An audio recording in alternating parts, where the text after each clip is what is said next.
السلام علیکم ملګرو، دا تصویر به تاسو ډېر زیات تللی چې چېرته هم بازارونو ته تللی ښاریو ته تللی نو دا تصویر به ډېر زیات په رکشو باندې تاسو لیدلی وي. د هغه نه پس به تاسو هم په نورو ګاډو باندې ډېر زیات تللی وي او د هغه نه پس به تاسو هم په ټرکونو باندې هم تللی وي او تاسو ته پته شته چې دا جینۍ څوک ده. د دې مکمل معلومات درته شریک کومه. چا چې هم دا په ګاډو باندې لګولی وي نو هغوی ته به هم پته نه وي چې دا جینۍ څوک ده. که تاسو وګورئ نو په ټیک ټاک باندې هم دا ډېر زیات چلیږي او ډېر زیات وایرلي. نو د دې اصل څه مطلب دی چې دا څوک ده او دا ولې خلک په دې ګاډو باندې لګوي. ملګرو تاسو ته پته ده دا جینۍ چې ده نو د دې سترګې بلو دي. تاسو کتلی شئ ملګرو دا په سعودي عرب کې دا جینۍ وه، پخوانه زمانه کې وه.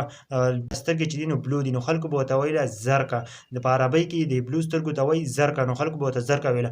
او د دوی چې کله دا کومه کلی و په کومه کلي کې دا اوسېده ژوند یې تېراوه نو هغه یمامه نوم و. نو د دې ته به خلکو ویله زرکلي یمامه. نو هغه نوم یې ورله کېښودو چې زرکه یمامه، لکه بلو سترګې وي او د کلي نوم یې و چې هغه دواړه یو ځای کړه زرکه یمامه یې ورته ویله. د هغه نه پس دې ساینسدانان وایي چې دې په سترګو کې یو کمال و. دا بلو سترګې نه دي، د خلکو عام انسان چې دی که نه د عام انسان سترګې چې دي نو دا لیدل د 50 کیلومتره پورې کولی شي. او دا جینۍ نه ده، وایي دې جینۍ به چې کول نو دې لیدل کول نو 150 کیلومتر به دې لیدل کول. ملګرو دې په دې سترګو کې وایي دومره کمال و. دا دې نه به اوس تاسو خبر شوي. که چېرته هم تاسو د دې نه خبر شوي دې معلوماتو نه، د نور معلوماتو ویډیوګانو دپاره زمونږ چینل او فیسبوک پیج ورسره ضرور فالو کړئ چې چېرته مونږ ویډیو ور اچوو نو تاسو ته به پته لګي. د دې جینۍ نه تاسو مکمل معلومات ته خبر شوي، ځکه چې دا ډېر ځای شته چې دا جینۍ څوک ده او دا کله پیدا شوې ده، په کوم ځای کې ده، هېڅ چا ته پته نشته چې دا څوک وه. او دا د حضرت محمد صلی الله علیه وسلم وایي د وخت نه مخکې دا ښځه وه. دا اوس هم هغه تصویر د هغه وخت نه چلیږي.